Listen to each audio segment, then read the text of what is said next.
saludamos con la paz de Dios. Es muy grato poder compartir con ustedes. Nos encontramos con el pastor Antonio Martínez, el presidente de la Unión Colombiana, y su servidor Samuel Becerra, director de evangelismo de la Unión Colombiana, del Departamento de Multimedia. Los saludamos y queremos compartir con ustedes esta maravillosa lección, dado a quienes dan fruto.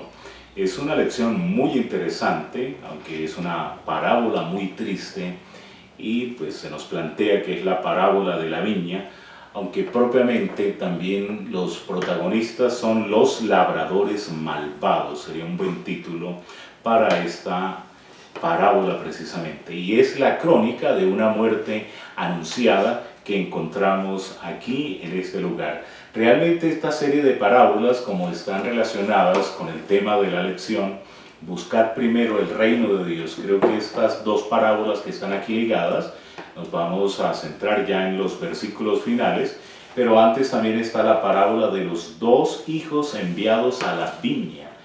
Y estas parábolas son sobre los miembros del reino de Dios, cómo pertenecían a ese reino de Dios el pueblo judío, y cómo nosotros podemos pertenecer a este reino de Dios. Vamos a comenzar con una palabra de oración con el pastor Antonio. Amante y misericordioso Dios, Rey del cielo, bendito y alabado sea tu nombre por siempre, Señor. Nos presentamos delante de tu presencia, no como justos, sino como pecadores que hemos creído en tu amado Hijo, nuestro Señor Jesús, que por medio de su gracia, oh Señor, creemos que recibimos la vida eterna y que por medio de Él tenemos el privilegio de tener un día esa salvación tan grande. Te rogamos, Señor, que nos dé sabiduría para tomar tu palabra en la lección de escuela sabática, que este mensaje pueda llegar a muchas personas y que todos los que escuchen el mensaje puedan recibir el mensaje y tomar una enseñanza también para su propia vida, para que podamos también, así como el pueblo de Israel fue llamado a ser parte de ese pueblo, también cada uno de los que escuchan este mensaje sean parte del pueblo de Dios. Te rogamos tu gracia y tu bendición en el nombre de nuestro Señor Jesús. Amén. Amén. Muy bien, y entramos entonces al primer subtítulo: los bienes espirituales confiados a los labradores. La primera pregunta dice: ¿qué parábola presentó Jesús para mostrar la gran bendición de recibir el reino de Dios? Después de preparar el terreno y plantar un viñedo, ¿qué se espera naturalmente? Pastor Antonio. Es muy interesante analizar la parábola que el Señor coloca en esta ilustración con una persona, con un labrador que planta un viñedo, ¿no? Sí. Según la parte histórica, cultural, pues las viñas en Israel era algo muy familiar. Casi en todo lugar había una viña, las familias tenían un viñedo, y esa viña pues estaba conformada por el cultivo de vides, sí. La vid. Eso quiere decir que se cultivaba la planta de la vid porque se producía también el vino, ¿no? Y es ahí donde se nos está presentando en esta parábola de un viñador, de que plantó una viña, dice un propietario plantó una viña y la rodeó con una cerca, cavó en ella un lagar, edificó una torre y la arrendó a unos labradores y se fue lejos. Cada una de estas cosas tenían un significado. Entonces, en primer lugar, la viña representaba al pueblo judío, al pueblo de Dios, al pueblo que había sido establecido para que disfrutara de las bendiciones de Dios. Lo rodeó con una cerca, en otras versiones dice un vallado, representa que ahora lo rodeó con la ley divina, la ley de los 10 mandamientos, fue dado como una manera de cerco para librar al pueblo del pecado, que era la destrucción que podía llevar a esa viña, a esa iglesia, a ese pueblo privilegiado, que allá en Éxodo 19 dice que si ellos cumplían con su pacto y guardaban sus mandamientos, serían su especial tesoro. Por lo tanto dice que cavó en ella un lagar, y un lagar pues podemos decir que es un recipiente donde se pisa el vino, donde se pisa las uvas para que salga el vino, donde se pisa también las manzanas para que también salga vino, donde se pisa también las almendras para que salga el aceite. Ese recipiente se le llamaba un lagar, porque al pisar eso, pues el fruto de esa fruta terminaba saliendo en líquido, y entonces ahí vemos de que está representado. Pero también nos habla de una torre, y esa torre representa de que en medio de Israel, en medio del pueblo judío, también Dios estableció un templo. Un templo es donde se manifestaba la presencia de Dios, o sea, donde podía habitar Dios. Entonces por eso vemos que de los templos que hubo en Jerusalén, uno de los más famosos, el templo de Salomón, y donde ellos podían ver después de que aún en el santuario se manifestaba por medio de una nube, allá en la Santa Shekinah. Ahí donde estaba la santa ley de Dios se manifestaba la presencia de Dios. Y ahora también cuando se construyó el templo, también allá en el lugar santísimo se manifestaba la presencia de Dios, y por eso era figurado aquí como una torre, porque una torre es algo muy visible. Entonces ese templo de Israel se hizo muy famoso a través del mundo, porque claro, la fama era por el poder que se manifestaba ahí, que era el poder de Dios. Pero es muy, muy triste saber de que cuando uno tiene una viña y la viña no produce nada, ¿de qué le sirve? Claro. ¿Para qué es que se cultiva cualquier producto en la tierra? Pues esperando tener un fruto. Y de ahí que la segunda parte de la pregunta dice: después de preparar el terreno y plantar los viñedos, ¿qué se esperaba naturalmente? Entonces, pues, como todo agricultor, después de que prepara la tierra, le quita la maleza, la ara, la abona, después siembra la planta comienza a crecer. En el proceso de crecer hay demasiado trabajo y se invierte mucho dinero, pero el agricultor lo hace con el fin de que cuando llegue el momento de la cosecha se reinviertan los gastos y le pueda quedar una ganancia. Eso esperaba Dios también de su pueblo. Dios le había dado tantas bendiciones a Israel, había hecho que ellos progresaran, les entregó todas las tierras, les dio una tierra que fluía leche y miel, era muy fructífera en el sentido material, en el sentido espiritual también le había dado grandes bendiciones, pero esperaba que esas bendiciones se vieran reflejadas en la obediencia a su palabra, en los requerimientos que él les había dado, que demostraran ser un pueblo verdaderamente bendecido por Dios. Pero vemos de que fue lo contrario. Hay tristeza en eso, porque dice que esperaba coger uvas, pero cogió uvas silvestres. Eso quiere decir, uvas de un terreno bien preparado, esperaba coger unos buenos frutos, pero un fruto silvestre es algo que se da sin ningún trabajo, sin ir por allá, en el rastrojo, sin ningún cuidado, entonces son muy pequeñas, no son buenos frutos. Así era el fruto de Israel, así presenta la parábola. Por tanto, mis amados hermanos, es interesante que comprendamos que hoy nosotros también somos esa representación del mismo pueblo de Dios. O sea, porque no lo tomemos solamente para Israel, tomémonoslo para nosotros hoy. Esa viña es la iglesia de Dios hoy. Tomemos esa misma figura de Israel a nosotros y miremos qué espera Dios de nosotros. Entonces Dios espera que demos los frutos para vida eterna. Mi hermano Samuel, es importante entonces que analicemos una segunda pregunta, y la segunda pregunta dice: ¿cuán conscientes eran los agricultores de sus grandes privilegios y deberes en la viña? ¿Estaban listos para cumplir las expectativas del dueño, dándole el fruto que era suyo? Bueno, debería ser lo que se debería dar ese resultado, pero pues tristemente vemos que es una parábola con un sentido muy negativo, porque no se está produciendo el resultado que se esperaba. Y por eso decimos que es la parábola de los labradores malvados, porque estos labradores precisamente están recibiendo un siervo para recibir el fruto de la viña, pero no están recibiendo el interés, no están recibiendo la ganancia, la producción de esta propiedad. Entonces eran muy inconscientes y no estaban actuando adecuadamente.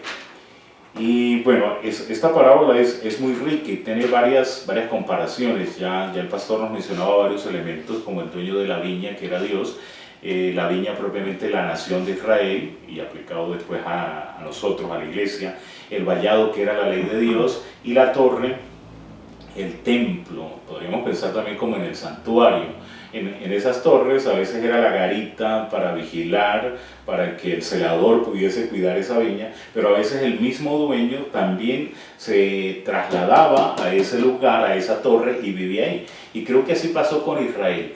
Dios decidió vivir con Israel. Por eso dice, me harán un santuario y yo habitaré en medio de ellos. Y en esta parábola estamos viendo otras comparaciones. Los labradores, entonces, eran los líderes religiosos, los siervos serían los profetas del Antiguo Testamento y también del Nuevo Testamento, el Hijo, que vamos a ver en la escena, que sería el Señor Jesucristo, y otros labradores que tienen que ver con nosotros. Como tiene 8 comparaciones, entonces se puede, en un género literario, se puede comparar que es una parábola extendida o una alegoría. Tiene muchos matices, muchos detalles.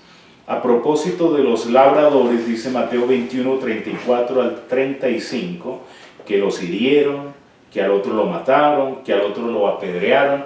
Entonces es una historia muy lamentable, como decíamos, la crónica de una muerte anunciada, como dice el Nobel colombiano, pero también para el Hijo de Dios y para los profetas. A propósito de apedrear, segundo de Crónicas 24, 20 al 22, nos narra cómo precisamente el rey Joás, a un hijo del sacerdote que lo había criado a él, lo apedreó, lo mató. Y así la lista del Antiguo y del Nuevo Testamento vemos que es muy trágica esta realidad. Si ellos hubiesen sido obedientes, hubiesen sido libres de enfermedades, si hubiesen sido obedientes a Dios, dice que les habría dado capacidad intelectual, agrega la nota. Vamos a la siguiente parte, esperando y solicitando el fruto. En lugar de estar agradecidos por los grandes beneficios que habían recibido, ¿cómo trataron los labradores a los mensajeros enviados por el Señor de la viña en una y segunda y tercera vez? Pastor Antonio.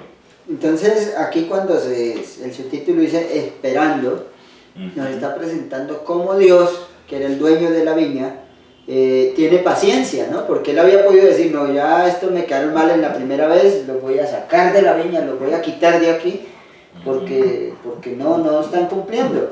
Pero nos estamos dando cuenta, según el texto, dice, el dueño envió a otros siervos el mayor número que los primeros, e hicieron lo mismo con ellos.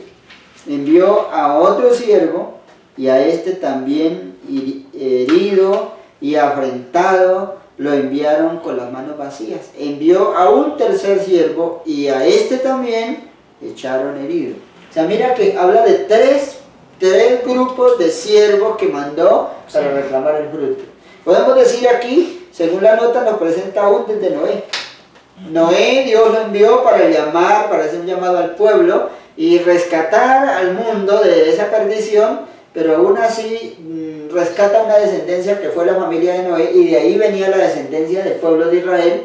Pero vemos que de ahí en adelante comenzó Dios y les permitió nombrar a venir patriarcas.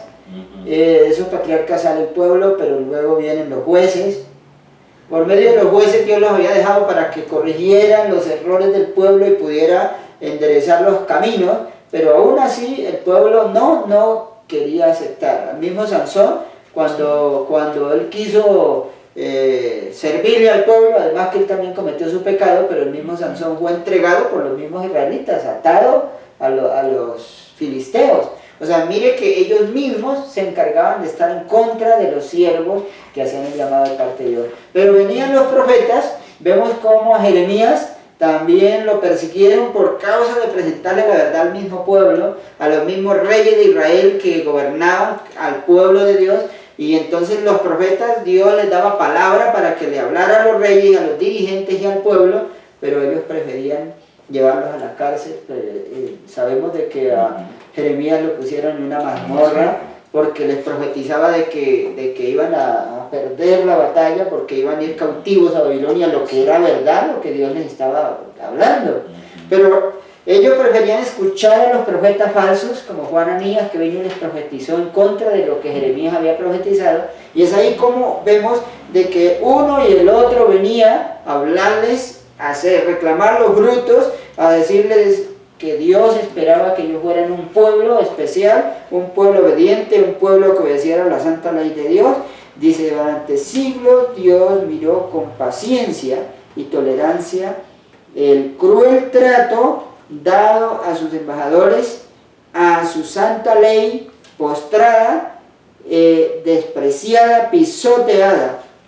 Barrió a los habitantes del mundo de Noé con el diluvio, pero cuando la tierra volvió a poblarse, los hombres se alejaron de Dios y renovaron su hostilidad hacia él, manifestando un atrevido desafío. Terriblemente, desafiaron a Dios, menospreciaron su santa ley y hicieron una cantidad de cosas como la que nos está enumerando aquí, y eso traía desprecio, no solamente a la ley de Dios, sino a Dios directamente. Pero Dios insiste en mandarle un llamado tras otro, y por eso aquí está hablando la pregunta. La pregunta nos está haciendo, ¿cómo trataron los labradores a los mensajeros enviados por el Señor de la viña aún en una segunda y en una tercera vez? Entonces los trataron de igual manera, cada día peor. Los mataron, los aventaron, los encarcelaron y no quisieron escuchar la voz del Señor. Pero nos sigue diciendo la cuarta pregunta, hermano Samuel. Teniendo un hijo, ¿qué decidieron hacer el dueño del viñedo? Respetaron los labradores al hijo y le dieron lo que le debían. Bueno, entonces ya él había agotado todos los mensajeros, sus siervos, que en este caso eran los profetas. Ahora, en definitiva, como dice pues Hebreos 1:1, Dios habló de muchas maneras a los padres, a los patriarcas, por los profetas, y en ese tiempo, en el tiempo del Nuevo Testamento, habló por medio de su Hijo. Debería ser respetado. Y de hecho los tres evangelistas, porque Marcos, Mateo y Lucas hablan de esta misma parábola y hablan de ese respeto que debería tener el Hijo, que no era un hijo común y corriente, dice el Hijo amado. Lo que podemos destacar es que pues tristemente ellos también no respetaron, más bien dijeron vamos a matarlo, vamos a quedar con la herencia, porque si no tenía un heredero, entonces legalmente podían ellos apropiarse de esta viña, y lo sacaron fuera de la viña y lo mataron. Creo que podemos resaltar aquí el carácter de Dios y la revelación de la persona de Jesucristo. En el carácter de Dios, su naturaleza, pues cómo confía en el hombre al permitirle trabajar en su viña. Nos cede el puesto, nos confía responsabilidades, nos trata como socios y amigos o con confianza, nos da esas responsabilidades para que podamos cumplirlas. Es paciente, es perdonador, aún exponiendo la vida de su único hijo en su intento de obtener este fruto de los labradores. Este Dios, que está representado por el dueño de la viña, pues es justo y también juzgará y castigará a los que rechazan su autoridad. De parte de las revelaciones que podemos tener acerca de la persona del Hijo, que se identifica con el Señor Jesucristo como el hijo del dueño de esta parábola. Él merecía respeto, era el Hijo amado, sabía que le esperaba el rechazo y la muerte por parte de los labradores de la viña, y se dispuso para venir. Y pues murió fuera de la viña. Me llamó eso la atención, porque también el Señor Jesús murió fuera de Jerusalén, fuera de la capital de esa viña, de la nación de Israel, de Jerusalén. Se cumplía textualmente, y a la semana siguiente se iba a cumplir lo que Mateo 21 nos estaba trazando, ¿no? Bien, vamos a avanzar a la quinta pregunta, que hay un cambio de trabajadores. En la parábola, ¿quién es representado por el hijo que fue asesinado y también por la piedra que fue rechazada en la profecía? ¿Cuán merecedores eran esos labradores de seguir trabajando en la viña? Que dice el pastor Antonio. Qué maravilloso es analizar en esta pregunta cómo Dios, ahora en su gran amor, aún con tantos ruegos que había hecho, y envió a su propio hijo. Entonces la Biblia nos presenta que el Señor Jesucristo dejó su gloria, dejó su reino y bajó a la tierra con el fin de mostrar esa verdadera viña y dar bendición a ese pueblo. Pero aquí vemos de que el Señor Jesucristo aún fue rechazado por el pueblo judío. No lo aceptaron. Y al no aceptarlo, lo rechazaron y lo mataron. Ese hijo que fue muerto, que venía por su heredad, representa a Cristo. Que venía como la piedra de ángulo. La piedra de ángulo se refiere a la base de un edificio. Y la Biblia dice, en ningún otro hay salvación, porque no hay otro nombre dado a los hombres en que podamos ser salvos. Pero ellos no aceptaron a Cristo porque Cristo se presentó como el Hijo de Dios, como el Mesías, como el Salvador del mundo, pero ellos no quisieron, lo rechazaron de tal manera que le dieron muerte. Pero eso es algo terrible, porque ¿por qué? ¿Cuál fue la causa? La causa de rechazarlo porque ellos se pegaron al antitipo. Nosotros sabemos que el antitipo era todas las sombras y las figuras que traían los judíos, las ceremonias y todo lo que ellos hacían, ellos lo tomaron como la base de la salvación. Y siguieron confiando en todo el antitipo, pero cuando llegó el tipo no aceptaron el tipo. ¿Sí? Siguieron creyendo en la sombra, y cuando la realidad viene, que es el Señor Jesucristo, por eso Él les dice en San Juan 14:6, yo soy el camino, yo soy la verdad y soy la vida, y nadie viene al Padre sino por mí. O sea, Jesucristo es el único medio por el cual el hombre puede llegar a la vida eterna, puede llegar al Padre, pero ellos rechazaron. Por eso la primera parte de la pregunta nos está presentando quién es el que representa al Hijo, que fue rechazado como la piedra del edificio. Entonces, en este momento no podemos decir que otra cosa que fue Jesucristo y que los judíos lo rechazaron por causa de que ellos se confiaron en sus ceremonias y sus ritos, en su religión, pero no tuvieron un encuentro con el Señor. Pero la otra parte de la pregunta, ¿cuán merecedores eran los labradores de seguir trabajando en la viña? Entonces ahora vemos de que el subtítulo dice cambio de trabajadores. Si usted tiene una viña o una finca, digámoslo aquí, hablemos, hermano Samuel, usted tiene una finca y me la entrega a mí, aquí le dicen a medias o en compañía para partir, por ejemplo, usted dice la mitad de lo que produzca la finca me la da a mí como dueño y la otra para usted como trabajador me la va a tomar, pero usted se da cuenta que yo no le doy, lleva 10 años que no le doy parte, lo que le corresponde, y fuera de eso manda a su hijo, y lo mato yo para quedarme con la finca y no se la entrego, ¿usted sí me querrá seguir dejando la finca a mí? No, usted quiere quitármela. Entonces eso hizo el Señor. Él dice ahora que eran merecedores de quitarle la viña. Y entonces fue cuando el Señor Jesucristo, allá en el capítulo 23 de Mateo, lloró viendo la ciudad y dijo: Jerusalén, Jerusalén, tú que matas a los profetas que te son enviados y apedreas a los que son enviados, ¿cuántas veces quise tenerte como la gallina junta sus polluelos debajo de su sal y no quisiste?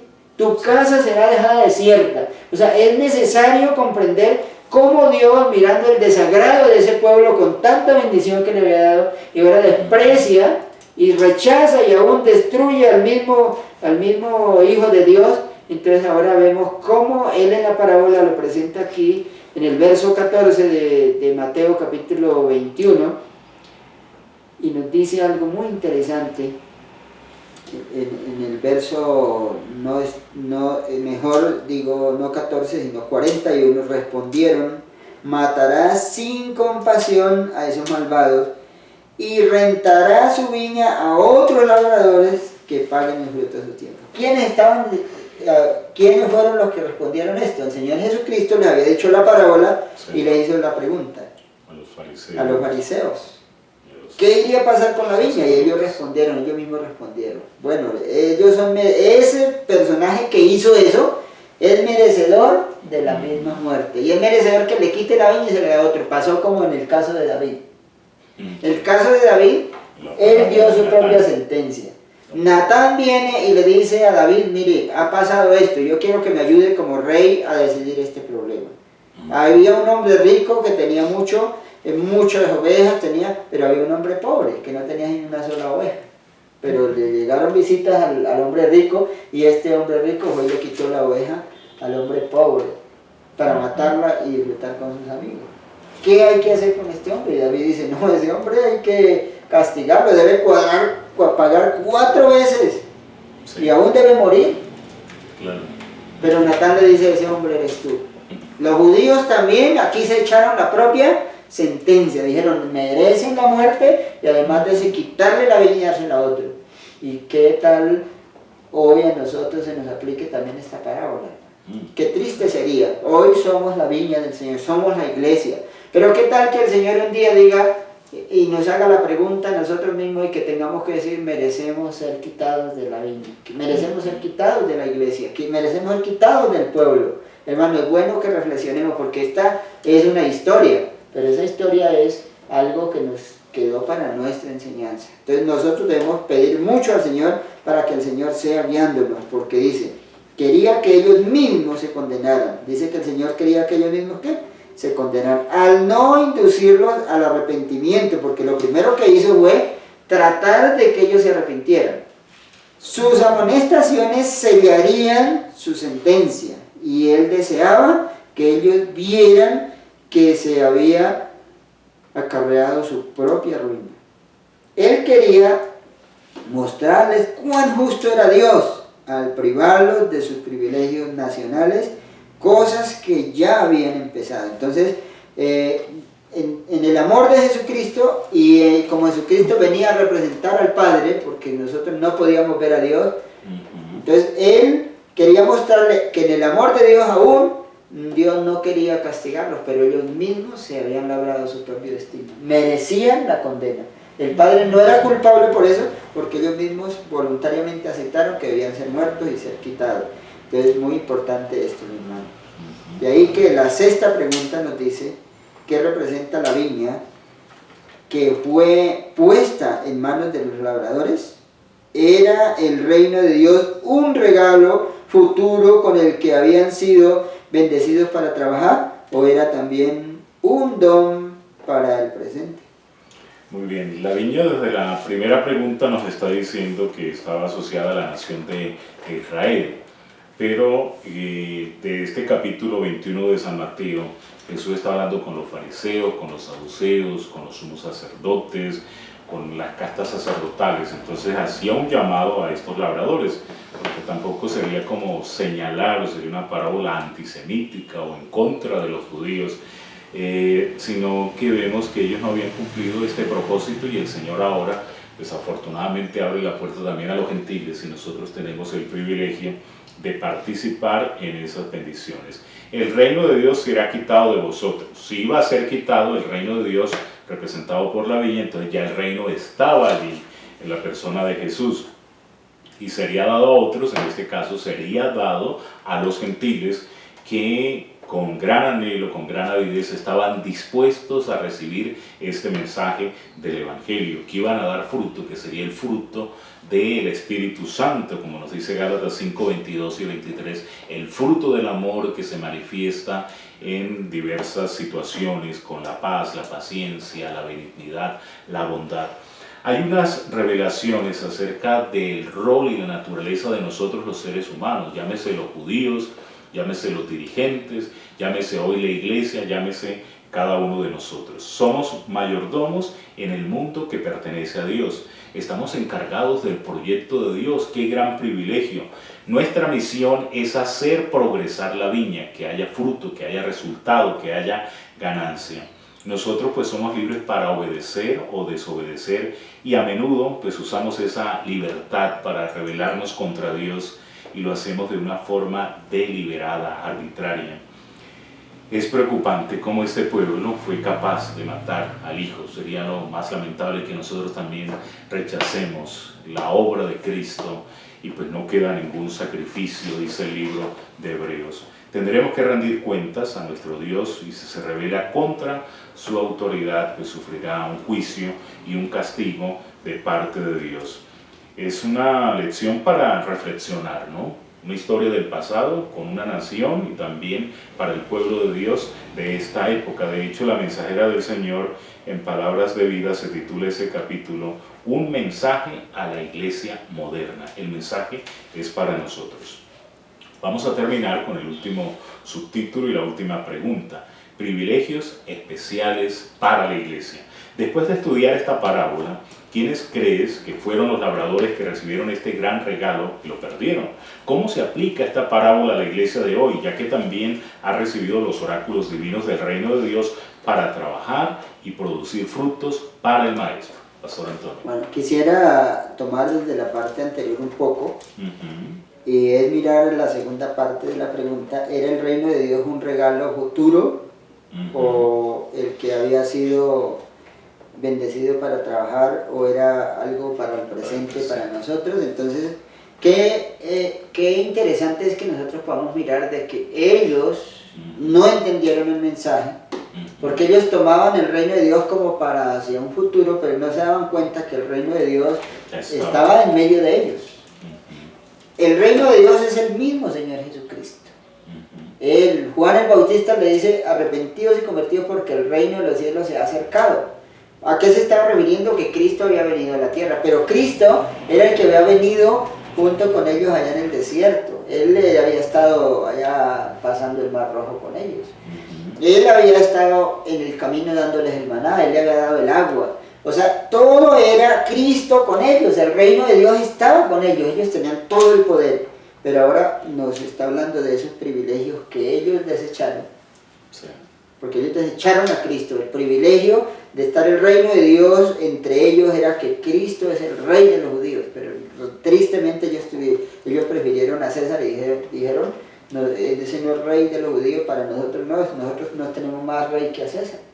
Pero es un rechazo total. Pero ese privilegio que ellos rechazan pasó a otros, que fue a los gentiles.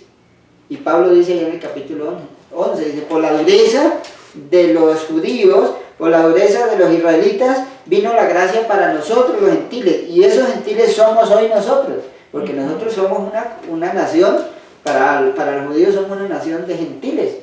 Pero esos gentiles somos los que hoy tenemos el privilegio de ser parte, porque ya nos preguntaba en la primera parte qué representaba la viña. Representa la iglesia, porque ahora Cristo constituye la iglesia apostólica, y esa iglesia apostólica que comienza ahí en Judea, se abre a Asia, se abre a Egipto, en todos los lugares comenzaba a predicarse el evangelio, y hoy llegó a Colombia, hoy está en los Estados Unidos, hoy está en América, Norteamérica, Sudamérica, 153 ¿sí? países. Entonces, en todo lugar llegó el privilegio de que hoy nosotros tengamos la iglesia de Dios. Y allá, en muchos de esos países, en Nicaragua, en Costa Rica, en Guatemala, en Perú, en Ecuador, bueno, en Bolivia, en Brasil, en todo lugar tenemos ese privilegio de tener una iglesia privilegiada.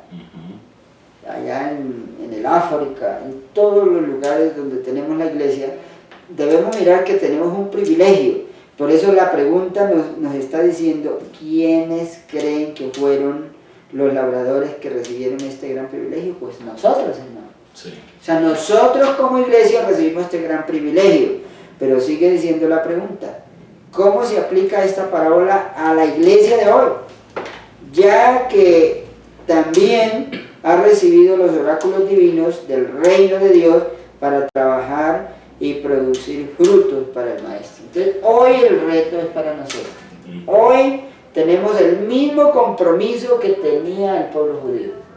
Nos entregó Dios la viña, nos ha entregado el privilegio. Ahora la pregunta: ¿estamos dando frutos? Tenemos también la cerca, porque tenemos la ley de Dios, tenemos los 10 mandamientos. Tenemos la torre, que es el templo. Nos dio ahora ya no solamente el templo físico, sino el templo del alma. Pablo dice que ignoráis que vuestro cuerpo es templo del Espíritu. Ahora nos dio la oportunidad de que el Espíritu Santo pueda morar en nosotros. Ahora también tenemos el lagar, es donde se trabaja para que se produzcan los frutos. Entonces el Espíritu Santo ha obrado en cada corazón para que cada corazón sea convertido y se puedan ver los frutos. ¿Cuáles frutos? Por lo tanto, dice la nota que hemos de manifestar el carácter de Cristo y los principios de su reino. Pero ¿cuáles son los principios de su reino, mi hermano Samuel? Aquí nos está diciendo que los principios de su reino es el amor, la misericordia, la justicia, la pureza, la obediencia, la santidad. Todo eso son digámoslo así, las manifestaciones del carácter de Cristo. Entonces hoy el Señor espera que nosotros estemos dando a conocer su carácter en nuestra vida. O sea, que estemos amando, que estamos obedeciendo su santa ley por amor, que estemos demostrando que somos personas santas, escogidas por Dios. Pero qué triste es cuando leemos allá en Palabra de Vida del Gran Maestro en la página 256, hablando aún del pueblo que espera al Señor en la fiesta de boda, hablando de esas vírgenes, y hablando de eso dice que el pueblo está sumido en el mundo. Y dice que la línea de demarcación es borrosa y no se distingue entre el que le sirve a Dios y el que no le sirve. Es triste cuando hoy vemos la iglesia que muchas veces también se está alineando en favor más de las costumbres del mundo, más de las modas, más de los deseos paganos y más del odio, más de la venganza, más de esas cosas que niegan que somos hijos de Dios.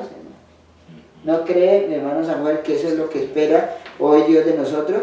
Que representemos una iglesia pura, que representemos verdaderamente el carácter de Cristo. Eso es lo que Dios está esperando, y por eso en esta pregunta nos está haciendo una pregunta que se aplica esta parábola a la iglesia de hoy, hermano. Entonces no podemos decir esto es para otros, no, esto es para la iglesia.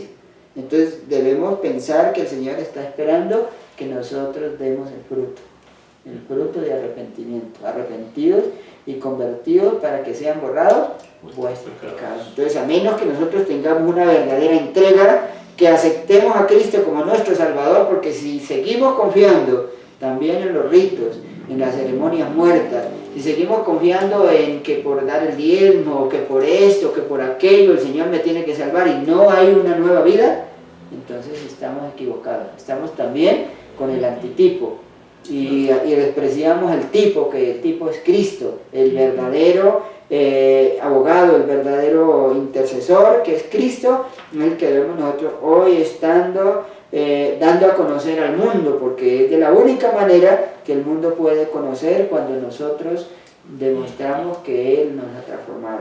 Entonces, mis amados hermanos, dice la iglesia en esta generación ha sido dotada por Dios de grandes privilegios y bendiciones, y Él espera los resultados correspondientes. Esto está en Palabra de Vida del Maestro 2.38. Sí. Dice, la vida de los hijos de Dios, las verdades de su palabra han de velar su gloria y excelencia mediante su pueblo. Cristo ha de manifestar su carácter y los principios de su reino. Pues muy maravilloso es el privilegio que tiene la iglesia, o que tenemos como iglesia. Entonces, el llamado que hacemos para todos los hermanos es a que participemos, acerquémonos a la iglesia de Dios, pero acerquémonos primero a Cristo. Cristo es el único que nos puede dar esa bendición, y qué maravilloso es recibir los frutos de Dios. Exacto, el mismo Señor Jesucristo dijo que Él era la vid, ¿no? Y que separados de Él nada podemos hacer. Y Gálatas 5:22 dice que es el fruto del Espíritu. Entonces necesitamos eso que viene desde el interior y producto, un resultado de la obra de Dios. Quisiera hacer unas preguntas antes de la oración. ¿Quién no ha sido nunca infiel a la confianza que Dios ha depositado en él? ¿Quién no se ha sentido tentado alguna vez a aprovecharse de las ventajas de su situación al margen de los intereses divinos? Y en el estudio adicional también nos trae otras 3 preguntas. ¿Crees que estamos trayendo mejores frutos que la generación de Jesús? ¿Qué estás haciendo para darle al Señor el fruto esperado de tu trabajo? Y termina diciendo, ¿qué piensas hacer en el futuro? Son preguntas de reflexión, son preguntas personales y que indican un camino a seguir. Vamos a orar al Señor para que Él nos ayude en la aplicación de esta lección. Eterno Padre, te adoramos, Señor, te damos gracias. Hemos visto en esta parábola que eres un Padre amante, que eres un Padre muy paciente, que nos das muchas oportunidades. Gracias por tantas oportunidades que nos das a diario, por tantos mensajes, pero nosotros a veces rechazamos, menospreciamos, nos burlamos de esos mensajes. Ten misericordia, Señor, de nosotros y ayúdanos para aceptar a tu Hijo, para respetarlo. Es tu Hijo amado, es en quien tenemos salvación. Necesitamos estar unidos a la vid. Es la única manera de dar fruto, porque separados de Él nada podemos hacer. un fruto espiritual, un fruto de reflejar el carácter de Dios, un fruto que se genere en la ganancia de almas. Bendice, Señor, a cada uno de los hermanos y amigos que ven este video y que sean edificados por tu palabra y que tomemos decisiones oportunas y que de tal forma podamos honrarte y glorificarte, porque tú nos amas y nos das este privilegio de ser mayordomos del reino de los cielos. Amén. Pedimos tu paz, pedimos tu bendición en el nombre del Señor Jesucristo. Amén. Amén. Agradecemos a todos por estar atentos. Gracias al hermano Jair en Multimedia por estar allí detrás de cámaras. Muchas bendiciones. El Señor les siga bendiciendo. Amén.